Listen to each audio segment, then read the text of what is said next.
Good morning. My name is Joe Lawless, and I am the Chief Strategy Officer in the Chancellor's office at UW-Tacoma. And I'd like to welcome you to this student town hall. So thank you for participating virtually through YouTube. We use this method so that the most people possible can participate. So this is the way this is going to work, is we have some comments to make to start things off. But if you have questions during this time, send them to email them to uwttownhall@uw.edu, and I will try to work those in. I have some questions that people have sent in already that we will start off with, but I will try to work in your questions as you send them.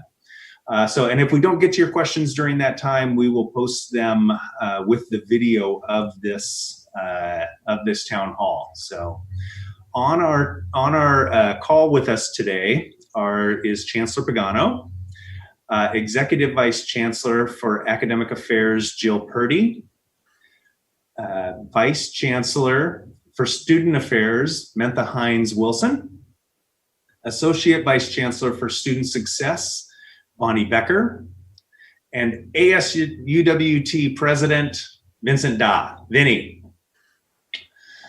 So before we get started, at UWT, we like to begin with an acknowledgement of the land that we sit on. So we recognize that all of us at UW-Tacoma learn, live, and work on or near the ancestral homeland of the Coast Salish people. In particular, we are situated on the traditional territory of the Puyallup. As people on this occupied territory, we have a responsibility to acknowledge the land, the ancestors who have cared for this land since time immemorial, and all of our indigenous connections today. We also have the responsibility to acknowledge the histories of dispossession and forced removal that have allowed for the growth and survival of this institution. In light of this history, let us take active efforts to partner with our Indigenous community members and neighbors as we continue our work together as a community of learners, leaders, and educators. So with that, I will turn it over to Chancellor Pagano to do a welcome. Thank you, Joe. And I appreciated that land acknowledgement. That's wonderful. So good morning to all of you new Huskies. I know there's probably quite a few new Huskies on the phone, and also welcome back to all the continuing Huskies. And there may be other people on the call as well, and we welcome you too. We're glad all of you are here. I hope you're enjoying your summer. You know, even though these circumstances aren't quite what we hoped they were, hopefully you're making the best of this situation and having a good summer. Now, we were really looking forward to seeing many of you in just a few coming weeks on campus, but you know, from the current circumstances that we're not going to be possible. That's not going to be possible to see everyone, and we understand what challenging times these are around us. It's very difficult, but we want to encourage you to keep your eyes on the prize. And what do I mean by that? Well, you know, I learned early in my life that time is going to keep on moving forward. You can't stop time. Time is going to keep moving forward no matter what you're doing.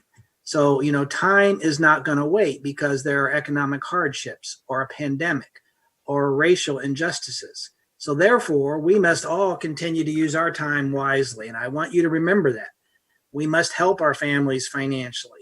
We must reach out and help people more unfortunate than ourselves or less fortunate than ourselves. We must continue to stand for social injustice, stand against social injustices and racism. And we don't want to assume that others can take care of all this. But during this time, you also need to make progress on your career, on your studies.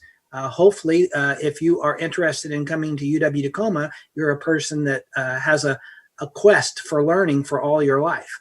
And what we do at UW-Tacoma is we have a propensity to make leaders.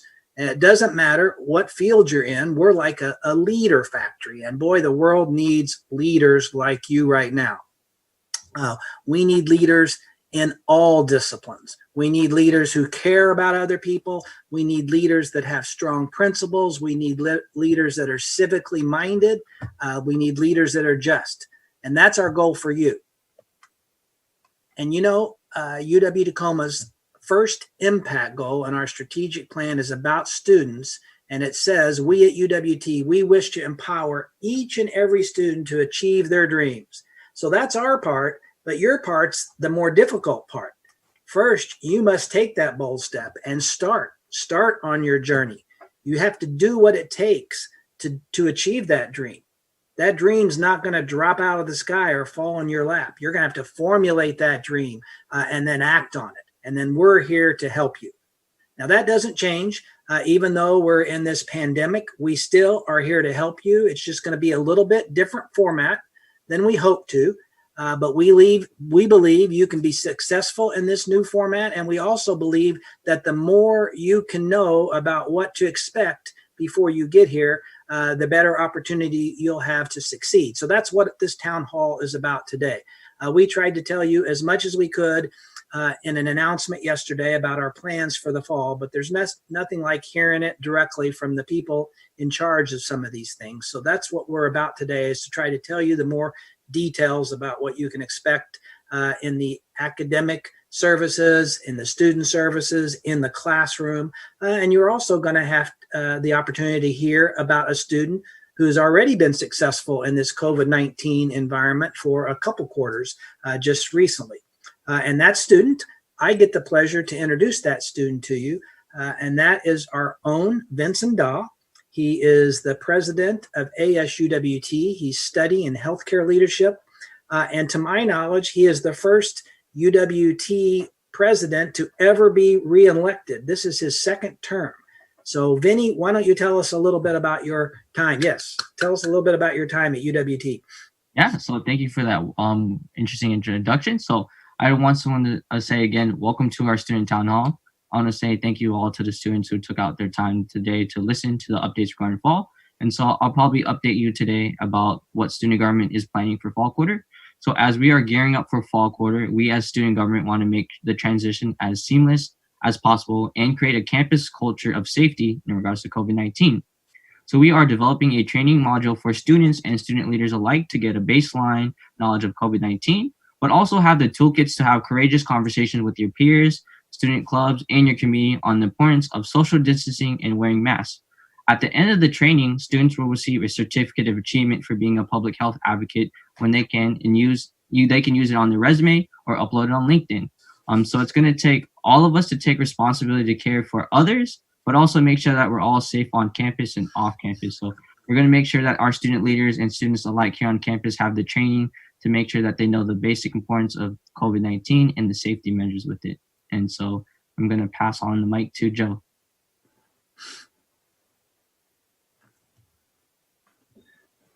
Thank you, Vinny. Appreciate that, and appreciate students taking on the responsibility of safety along with all of the pieces that we're putting in place on campus, and appreciate your leadership in helping to make that happen.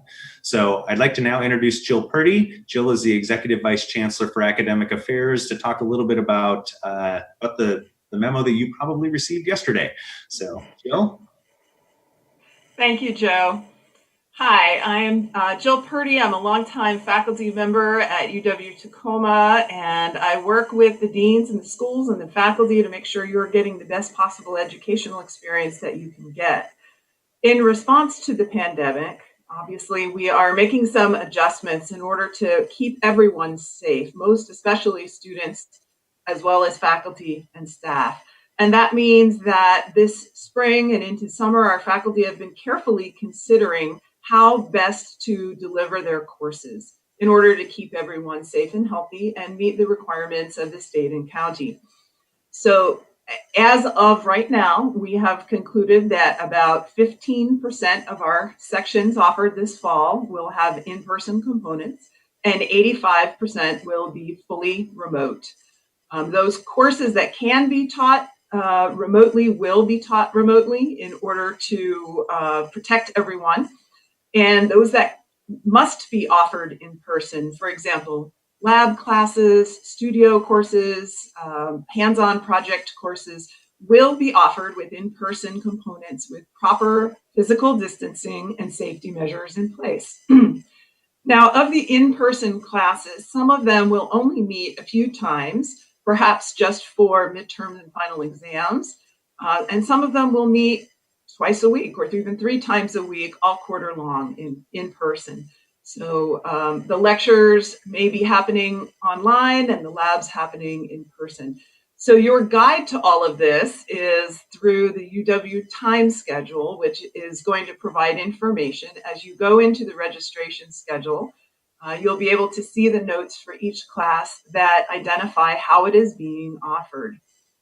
Our classes are being held in 5 different buildings on campus in our largest classrooms so that we are supporting social distancing. And our other campus buildings are going to be closed and have card key access only for faculty and staff. We will have lots of signs on campus to help you identify the right direction of traffic and which doors to use, and adjusted room capacities based on physical distancing.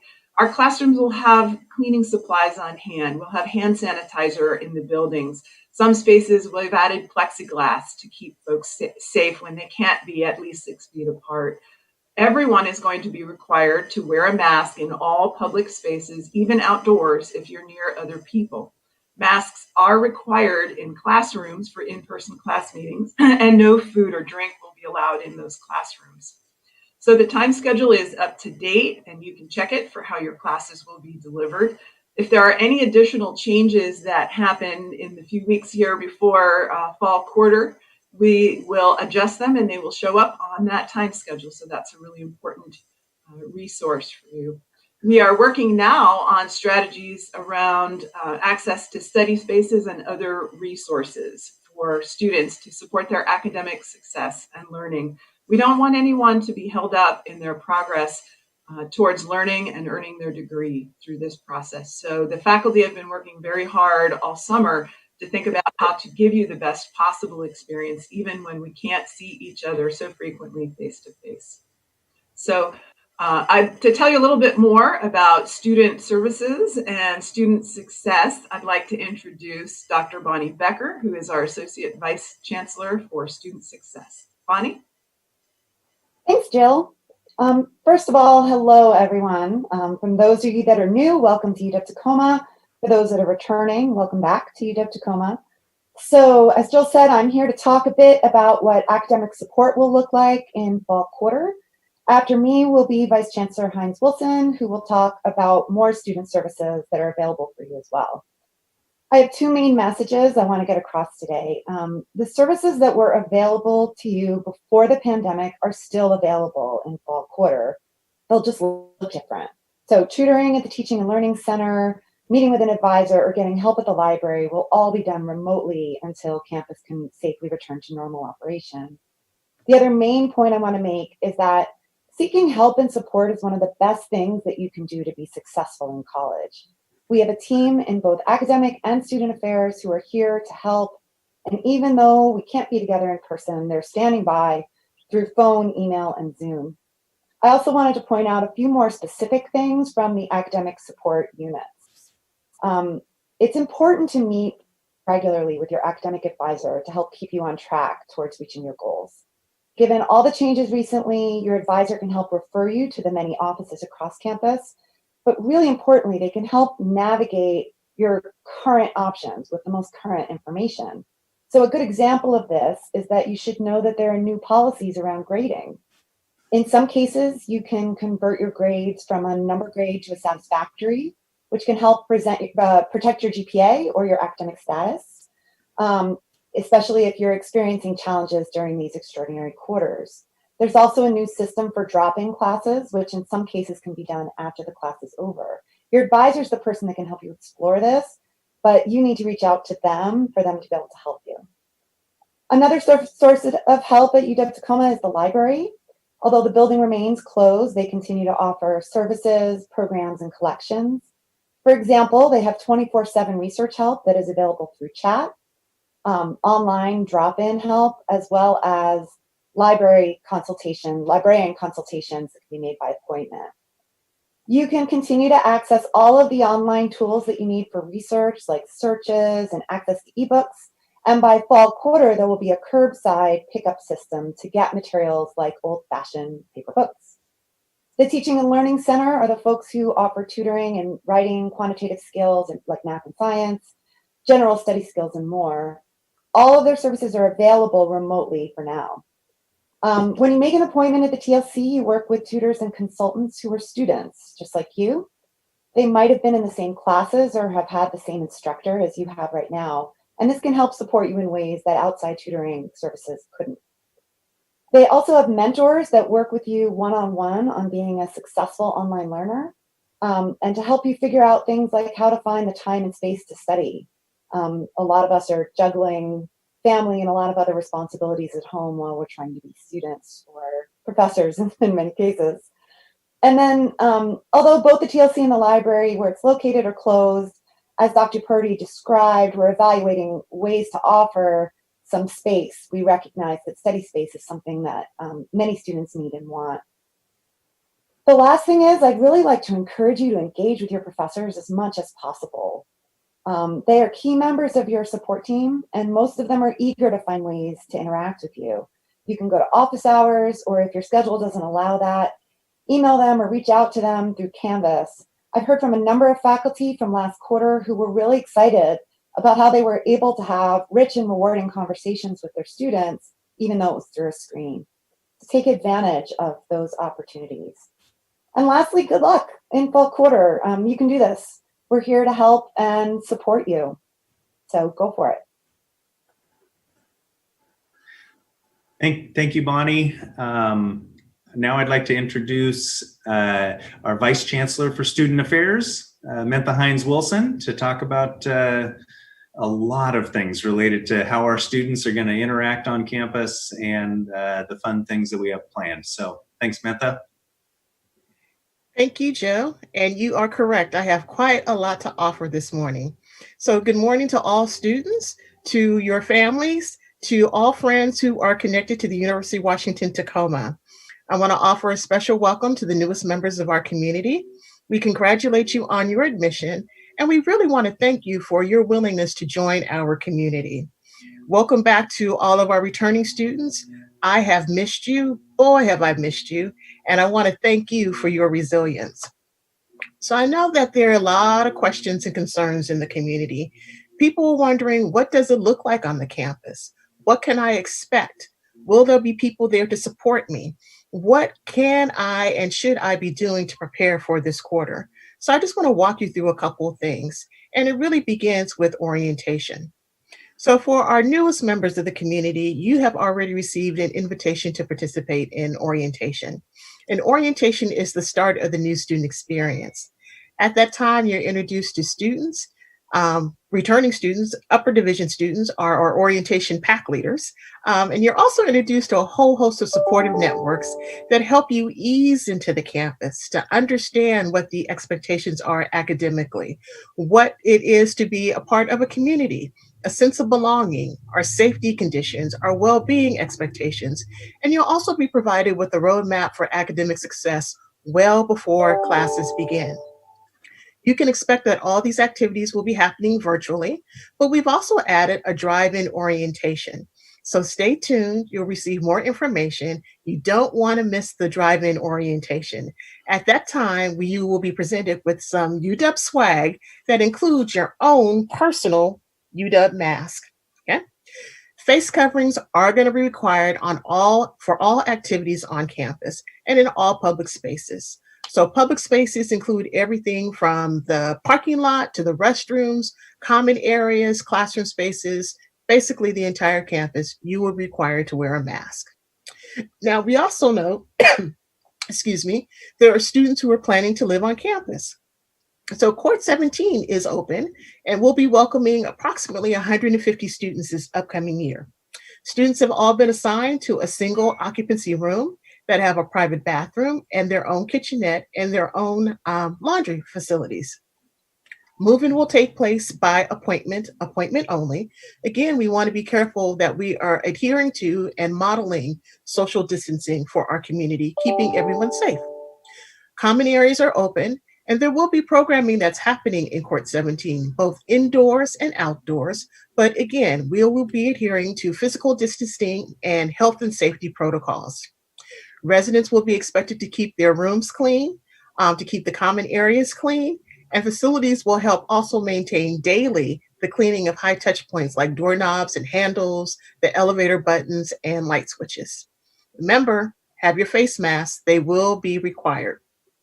Students who are living off campus, I want to encourage you to also engage in good hygiene, wear a face mask, and be super, super careful about your safety as well. And limit the size of the public gatherings that you're participating in. We all are in this together. We all want to be good stewards. We want to be supportive, protective, and really, really adhere closely to those guidelines as best you can. Now, student organizations. Vinny alluded to the fact there's a lot that happens on the UWT campus. We really believe in students being involved, connected, and assuming leadership roles. So there are a number of organizations that we refer to as RSOs, and these RSOs will be planning meetings. They have study groups that are in place. There are social events that are also being coordinated by those groups, most of them in a virtual setting.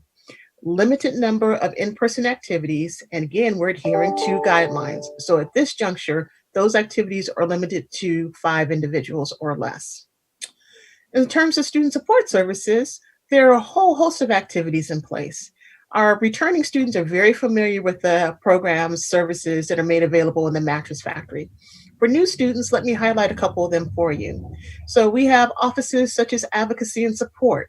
There's career services, counseling center, disability resource services, first-gen scholars, financial aid, veteran services, student activities, and the Y, and many, many more. All of these are free and available to affiliated students. Services are available generally between 8 a.m. and 5 p.m. You can reach us now through telephone, email, Zoom, live chat. Staff are there to provide support. We've learned over the course of the last couple of months that actually student activity has increased through virtual engagement. So I will close by simply saying at this juncture, we are really being mindful of all that is happening. We've given very careful thought, and we want to move forward in a very cautious fashion. We need you to be engaged with us. Each member of our community has a role in protecting the health and safety of every other member. So that will require the use of masks. You're going to hear it over and over again. I will do the commercial. Here's your mask. All UW Tacoma students will indeed receive 2 or more masks that they can wear throughout the course of the academic year. Practice hand washing, social distance, and observe all the guidelines and signage that you're going to see across the campus. We really look forward to welcoming you. We look forward to having a positive academic experience. I encourage you to be in contact with me or any member of my staff if there's any additional question or concern that you want to address as we move forward. Thank you. All right, thank you, Mentha. Now we're on to questions, your questions. And I'm going to start with one for Jill, Dr. Purdy. How will we know what classes will be offered in class and not online for the fall quarter? That is a terrific question. And I think one of the easiest ways to find that information is actually not to go through My UW as you would when you were actually signing up for courses. It's to use the UW Tacoma homepage. If you go to the homepage and click on the Current Students tab, you can scroll down and see the time schedule search link. Go ahead and click on that. And what that will bring up is a search tool that if you scroll down just a touch will show you a click box for in-person classes. So you should have the opportunity to click on that information and find out which courses are offered in person versus those that are offered remote. So that's an easy way to do it. You can also look through the regular registration guide, time schedule guide through My UW, but you have to click right on through so that you see the notes that are offered in that time schedule registration. We update that frequently, make sure that it has all the correct results in it. And you can get a complete listing of all of the in-person classes as is being shown now, or you can select by a prefix, a program, a level, upper level, graduate study, whatever it happens to be, to get the details on what those in-person offerings are going to look like.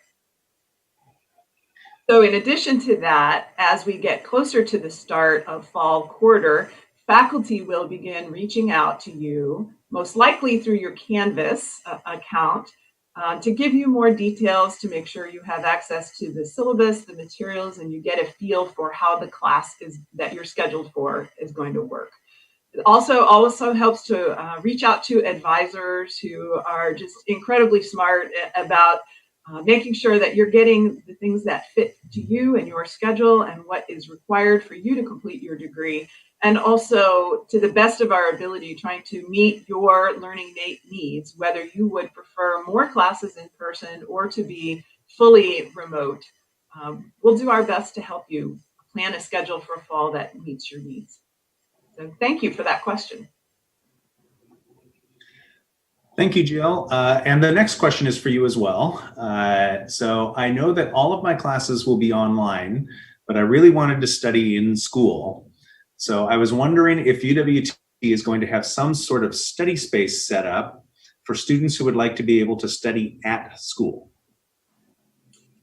This is an excellent question. We know a lot of people choose to study on campus, may not have great study spaces in their homes, may not have the greatest Wi-Fi access. And so we've been thinking about this a lot, quite a bit, especially because our library buildings will not be open for autumn quarter. So what we're working on is developing a system for reserving personal study spaces on campus.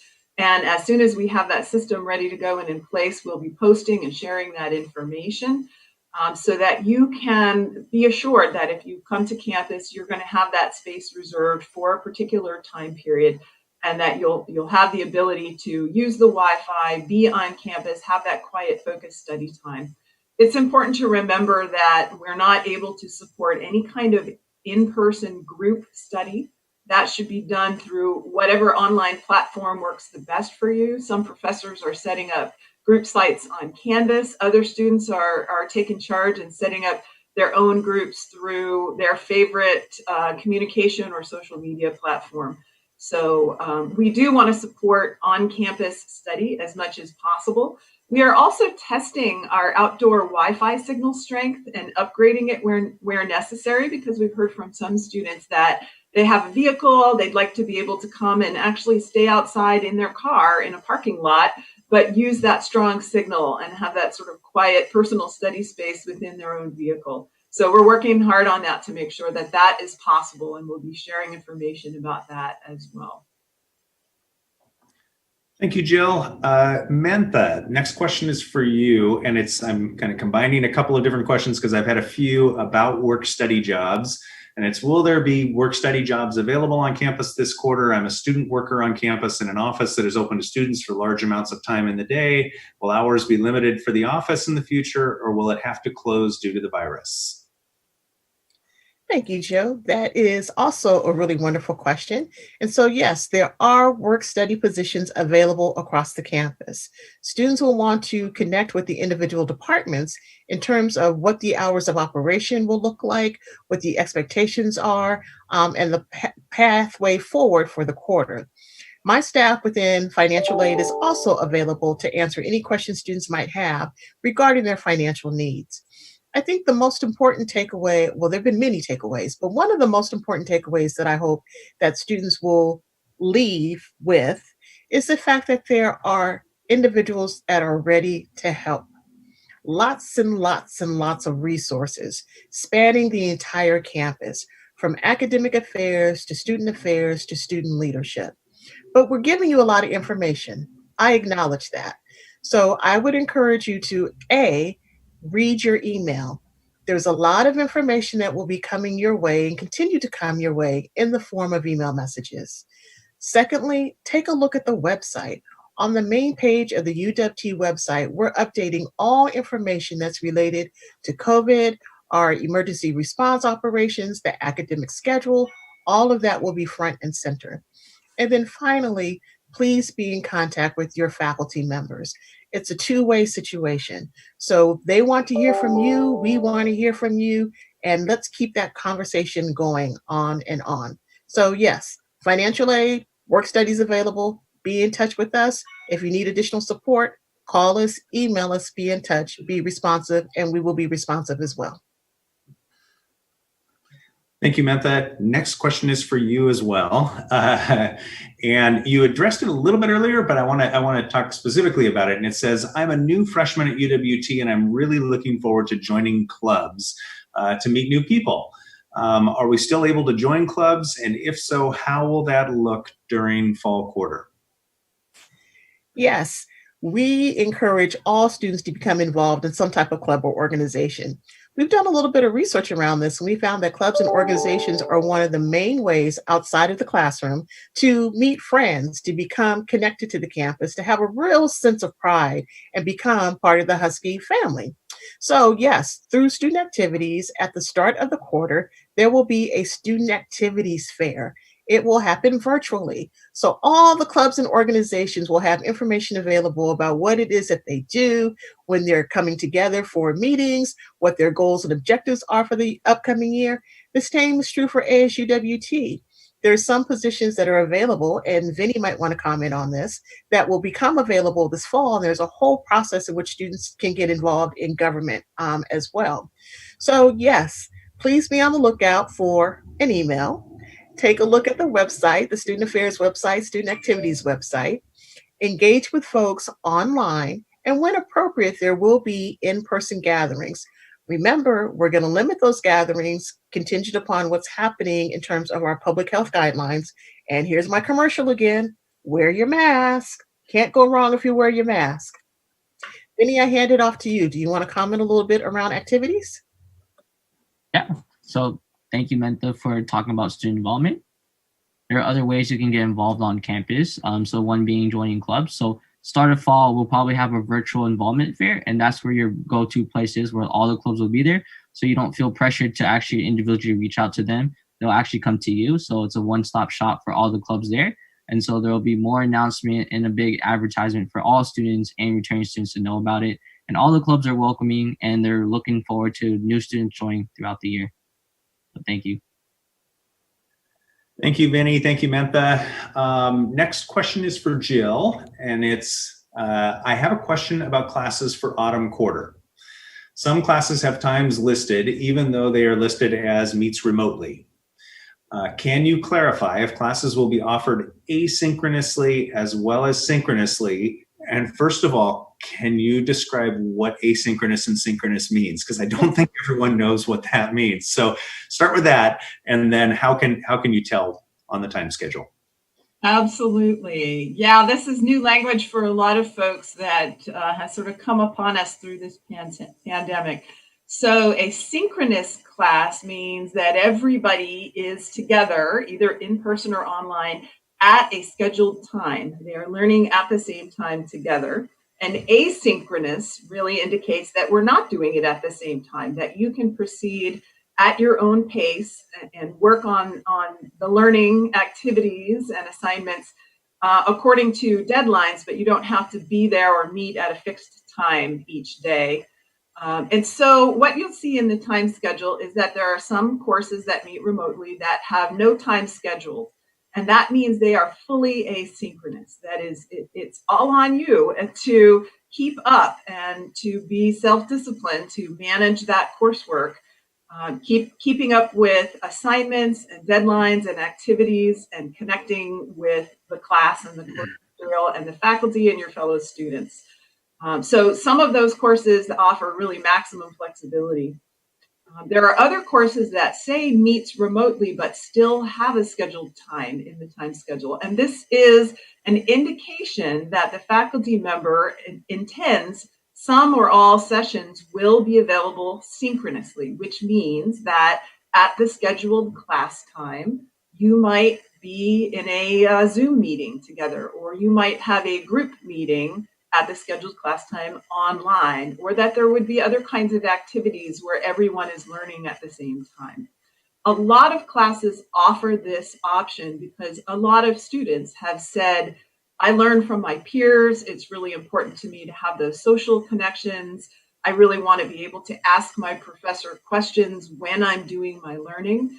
And so that option is available for quite a few classes.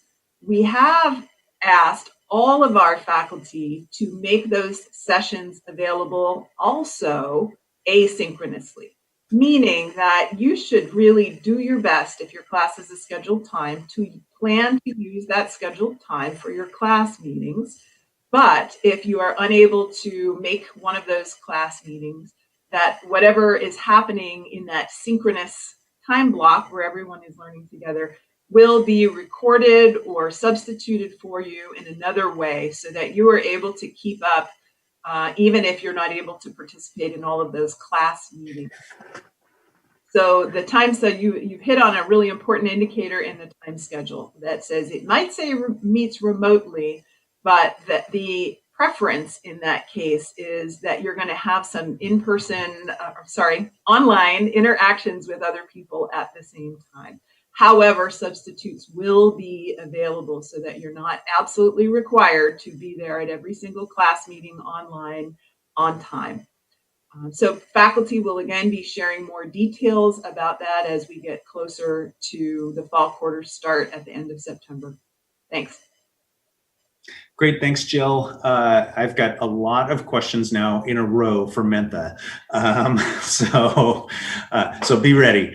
And I'm going to try to weave some of these together because they're on kind of the same topic. So I'm going to try to get the gist of it. For those of you who have asked questions, I'm trying to take yours and other questions and put them into groupings that Netha can answer. So this first one, though, is about parking passes. It's from a student who has evening classes, a grad student who has evening classes, and they're wondering, will parking passes be available for purchase to students? That's a really great question. So I understand that Parking Services is in the process of reviewing their stance for the upcoming academic year. So we know that parking that the university's not been under normal operations at this juncture. So in many ways, parking passes, parking permits were suspended. It's my understanding that the team is investigating that, having conversations with the Seattle campus, and very soon a communication will go forward regarding what students, faculty, and staff can expect regarding parking. So stay tuned. Remember, I mentioned all those different resources, including email and the website. That's where the most up-to-date information is going to be posted. So please stay tuned. Thank you. I was wrong. This next question is actually for Bonnie. So we get to bring Bonnie back in, and it is about tutoring services and the Teaching and Learning Center. You mentioned it earlier, but could you talk about the Teaching and Learning Center and how tutoring will be delivered, how it has been delivered, and how we're looking at delivering that coming up in autumn quarter? Absolutely. So the Teaching and Learning Center is open and providing tutoring as it was before, but it's all remote, obviously. So when you go to the Teaching and Learning webpage, there's an opportunity there to make an appointment. One thing that I do want to make sure I mention is do try and get those appointments made on the early side. Fall does tend to be the busiest quarter at the TLC. And while we do have many slots available, just to make sure you get a slot that works for you, when you realize you want to go visit the TLC, try and make that appointment as quickly as possible. But yeah, tutoring is available online, remotely, mostly through Zoom. But I'm pretty sure if you reach out to them and if you want to try an alternative approach, that there's other ways you can do that as well. Thank you, Bonnie. So Mentha, now we're back to you. So this one I'm going to try to weave a few together. One was about the bookstore and whether the bookstore will be open. If you could talk about that quickly. So it was the bookstore and the Y, and whether the Y will be open in autumn quarter. And then that leads to, this is where I'm combining a few, around student fees.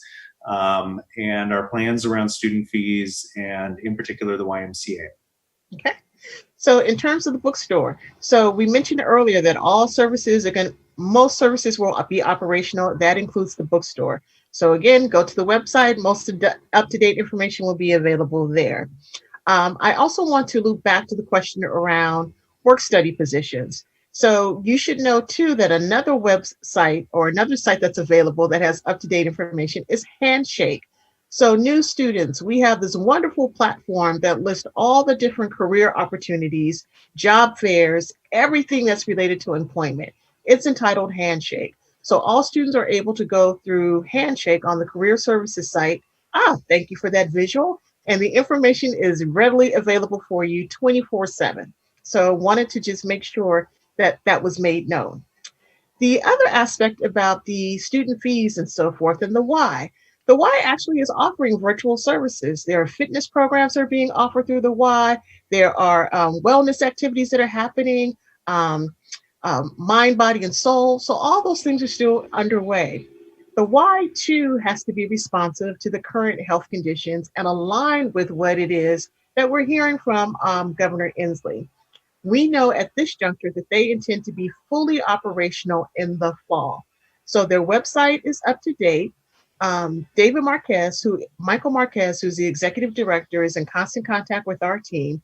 If there's a change in plan, we will, of course, communicate that via email. It's our expectation that fees will continue to be in place, and those fees allow student activities to continue to operate. It allows student involvement to operate. It really allows for us to provide services and programs in a whole host of other areas. And we are appreciative that students have been supportive in paying those fees all along. We do know that it can be a bit of a hardship. It can be a little bit confusing when indeed it feels like services are being limited, but they are still up, they're still in place. And if there's a change, we will be in touch with you sooner rather than later. Did I cover all the questions, Joe? I think so. I Okay. think, yes. So another question here where I'm gonna, oh, Jill. Comment about the Y in the University Y building. Yes. Yeah, hi, Jill Purdy again. I just wanted to share that we will be offering several classes in the University Y building. There are some terrific spaces that allow for incredible views of Mount Rainier, but also have great opportunities for social distancing and learning spaces. And so students that are enrolled in those classes will see UWY 303 or UWY 304 on their schedule. Students will need to use their Husky card to swipe in, and will need to have their Y account set up. And so we'll be sharing information about making that happen. We've got a whole team of folks who are ready to make sure you're ready. But those folks, because it is a health facility, will also be doing a forehead temperature scan check as you enter the building. So we will be actively using the UWY building for academic purposes, so mind and body health this fall. Thanks. Thank you, Jill. So our next question is, and I'm trying to pull a couple together here, and it's about students making connections. This one was from a master's student, an admitted master's students in computer science, and asking about, they've seen, so this is both a question and a suggestion. It's about how to make connections with other admitted students, and I'm sure our current students have, questions about connecting with other current students. And it says, I've seen other universities having official WhatsApp groups for students with admits. They have also designated a person from the admissions office to clarify any doubts the student might have, which is crucial in these uncertain times. So it's around kind of using technologies to help students create connections during these times when we all feel so disconnected. So it sounds as if that question came from a graduate student, so it's going to look and feel a bit different. So here on the Tacoma campus, definitely we have two groups of peer leaders. We have our PAC advisors. So these are undergraduate students who have already begun engaging with our newly admitted students, getting them connected. We use this notion of Huskies travel in packs. So there are cohorts of new students who are coming together and engaging with each other virtually, and there are a series of interactive activities that will happen throughout the course of the academic year. We also have peer advisors on the academic side of the house who provide similar support, individuals that will offer advice, guidance, share their personal experiences in terms of how to register for classes, the courses that are being offered, how to use a timetable, and really just be available and supportive and here at peer-to-peer. In addition to that, there are ways in which our admissions advisors are indeed following up with newly admitted students. Our financial aid team is following up. Our first gen folks are connecting with those individuals that identify as the first in their family to attend college. And I know that Bonnie Becker has developed a survey that is going out to all students to hear what are some of those unique challenges, or what are those questions that you are causing you to stay up late at night. We want to be able to hear that in advance so that we can be responsive. We want this to be as seamless as possible. Again, careful and cautious, and we are reaching out to individuals. So we don't have an app. We're doing it the old-fashioned way, one by one, touch point here and there, wrapping our arms around students as best as we possibly can. Graduate students, that will probably look a little bit different, but I will definitely be in contact. We can be in contact with our colleagues in graduate area and make sure that you two are feeling connected. I think the classroom is also going to be an ideal point for you to make friendships through peer groups, through study groups, talking with faculty members. And as Dr. Purdy mentioned earlier, some faculty are also creating these spaces in which students can come together more in a collective. So be aware. If you have additional questions, concerns, recommendations, we welcome them all. Feel free to email me or to contact me via Zoom. Bonnie, would you like to add to that perhaps?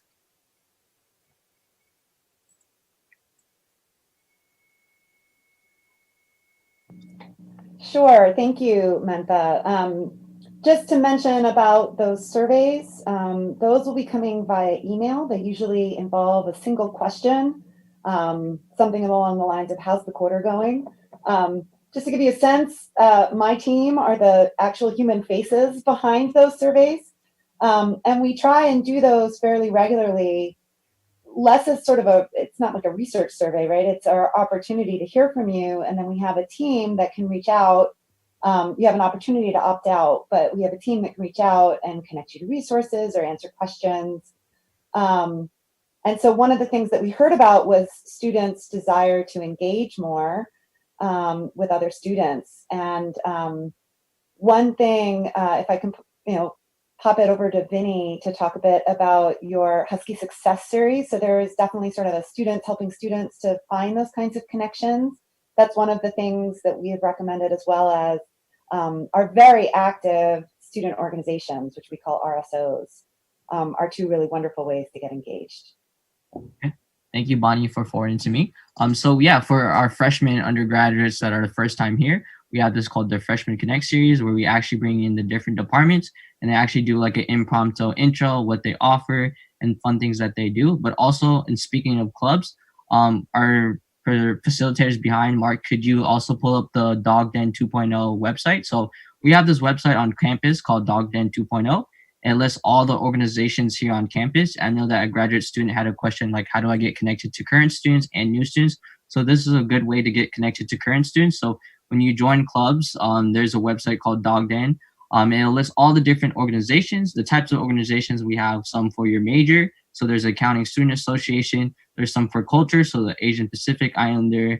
And then there's some also fun ones. There's one that's the Outdoor Hiking Club. So there's different types of clubs out there, and there's a ways to join that club, and the officer from that club can actually reach out to you, notify you when the team meetings are going to happen, usually virtually online. And what happens when you join club meetings is that they add you to like an email listserv, particularly for their email club, and they usually have like student clubs, group chats. So that's one way to get connected. Awesome. Thank you, Vinny. That's a great resource for students, and it actually answers a couple of questions that people have asked. So thank you. So next one's for Jill, and it is from a student who's currently taking summer classes and says, my professor is using an external proctor service that I feel is too invasive. This is a question that has been asked at universities across the country. And it is a current issue. So is there any way professors have a different avenue to keep accountability without the use of invasive procedures like proctorio? I wish it will be different in fall quarter so I don't feel violated. Absolutely. This is something that faculty have had a lot of conversations about. And one of our challenges this spring at the end of winter quarter into spring quarter was that we were, challenged to go fully remote with virtually no notice. And I know there might be a belief that we kind of just have these courses ready to go, but a lot of investment and effort goes into designing a course. And most faculty redesign and change their courses every quarter or every year. And so the Proctorio service was added by the university to help support those courses that had already been designed with tests where they are, objective knowledge tests. They are a demonstration of your independent individual learning. And this external proctor service was meant to make sure that the person who was signed up for the class was taking the test and that they weren't using inappropriate resources.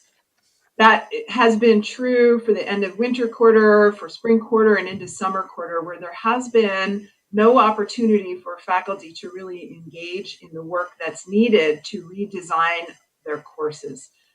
So what we anticipate going into fall and what we've seen is that hundreds of our faculty have been engaging with instructional design consultants, working through courses and working through strategies to provide alternate means of testing and not using these external services. That means that there are a number of classes that you will see that will have just exams that are noted on the registration guide that will be occurring in person. That an in-person exam is preferable for many students to an externally proctored exam. We also have quite a few faculty who have redesigned their approach to assessing your learning. so that they don't need to use that kind of service anymore. And your demonstration of your learning and meeting the learning objectives is accomplished through other kinds of assignments, quizzes, and activities. So there has been a lot invested in that, and the University of Washington as a whole has moved away significantly for fall quarter from using those kinds of external proctoring services. We share your concerns about the invasiveness of those systems and the challenges that they create for students with respect to bandwidth and which web browser you're using and all of those kinds of concerns. So thank you for asking that. I hope you'll find a much better situation in fall with respect to that issue. Thank you, Jill. This next question actually is, I think Mark is best prepared to answer it, and it's related to, I'm going to kind of paraphrase it because I've seen a few down this line, and it again is questions that are being asked on college campuses across the country. And it is, if courses are being delivered mostly online, why am I still paying the same tuition? That's paraphrased, but that's the essence of the question. So Mark, would you like to address that? Sure, Joe, I'll take that one. We've had that question repeatedly since we've gone to a restricted operation and remote instruction. But essentially, the university is largely based on people. About 70% of our budget is on the people that work at the university, either the professors or the staff or the student positions and so on and so forth. And we have not laid off or furloughed anybody during this pandemic. You can see from the discussion today that people are tremendously engaged electronically in doing their job remotely. In many cases, they've had to do double duty to be able to learn how to do their job in a more remote fashion. The other part of the expenses of the university have to go to utilities, facilities, things like that, keeping the campus taken care of.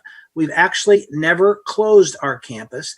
We have had some small amounts of savings for custodial care because there's not as many people on our campus, but those were very quickly eaten up and increased when we did work on the campus over the summer. We do a lot of our maintenance work on campus on the summer when there's less people there. We refresh the technology in the rooms and things like that. Well, now with COVID-19, we have to do special cleaning when individuals do come into our facility and do work and things. So we've used up the little bit of savings we had in custodial. Likewise, energy, we are still open. It's been fairly decent weather, so we haven't had to use as much heat, but we never do in the summer. So we're really not seeing very much energy savings to this point. And if you're down on campus, you see that the grass still grows, weeds still come in the gardens, and we still take care of all that because we are going to get back to our campus. Another thing that's happened is the businesses all along Pacific Avenue that are tenants to the university, we waived their rent for 3 months to help them get through much of the pandemic when they were seeing much less business with no students around and no museum traffic from across the street. So we're actually operating at a little bit of a loss right now. So it's not less expensive for us to run the university remotely. Up to this point, since we've gone remote in mid-March, we've actually spent more money than we would have normally. Thank you, Mark. And I'm going to squeeze one last question in quickly for Mentha because I've had a few on it, and it's around ID cards, and it's mostly from incoming freshman students. Basically, if you're doing orientation online, how can I get my ID card? And another student who said they tried to upload their picture and it didn't seem like the website was working. So just quick question about students getting their student ID, their Husky ID card. Yes. So the Husky ID card and receiving that is connected to orientation. So students will complete orientation 101, which is the online module. There is the request that you upload a photo. That photo is then received in-house in the registrar's office. They print that ID, and then that ID is made available to students at the conclusion of orientation. So if there's a particular concern around the mechanism of it all, what I would encourage that particular student or any student that's encountering difficulty to do is to really email the registrar's office directly. You could also have a conversation with your PAC advisor or your PAC leader. They can help you troubleshoot as well. So yes, IDs are connected to orientation. We're asking students to upload their photo that's being printed, made available. And for troubleshooting, have a conversation with either the PAC advisor or with the registrar's office directly. Awesome. Thank you, Mentha. So that we're getting right toward the end of our time here. So I want to kind of wrap things up. I want to remind you, I think I got to everyone's question to some degree. If not, I will be answering you individually. But I want to remind you that if you're watching this later and still have a question that comes up, please feel free to email that same address, uwttownhall@uw.edu. And I will if I can't answer your question, I will get it to someone on campus who can. So Mark, would you like to wrap things up? Sure. Mentha, I heard you loud and clear. I will be bringing my mask every time I come to campus. So don't worry, I will do my part. To the rest of you, thank you so much for being here. Hopefully you're getting a glimpse of how this works. You've met today several very passionate, dedicated, and hardworking people who are committed, especially to your success, each and every one of you as individuals. If we don't have a service to help you, we'll invent that service and put it together. If we don't have a student club that suits you, you are welcome to start one. You can talk to Vinny about how to get a new student club up and running. You need a faculty advisor and some other students interested in that, and you can start a student club. But we are here to serve you and to help you be successful. You just need to come and bring your best. So we are really looking forward to interacting with you all over the fall and in this time up to the fall. Don't let any question go unanswered.